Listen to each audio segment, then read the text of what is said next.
शिक्षक आणि माझे प्रिय मित्रांनो, मी आयुष मुसवाडे इयत्ता 8वी अ चा विद्यार्थी आहे.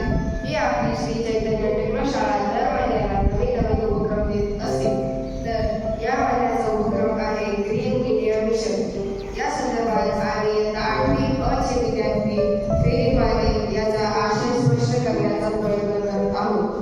तर आपण पहिला संकल्प घेऊन येत आहे नैतिक. झाडे लावा, तोडू नका, झाडे जगवा, पर्यावरण वाचवा. तर मित्रांनो, आता तुम्ही आमची मदत कराल ना? काय नाही, फक्त 2-3 झाडे लावून आमची मदत करा. आता दुसरा संकल्प घेऊन येत आहे पुष्कर. कचरा पेटीचा वापर करा आणि आपला परिसर स्वच्छ ठेवा. आता तिसरा संकल्प घेऊन येत आहे अभिनव. पाणी वाचवा, वाया घालू नका, पाणी जास्त वाचत राहा. आता चौथा संकल्प घेऊन येत आहे विशाल.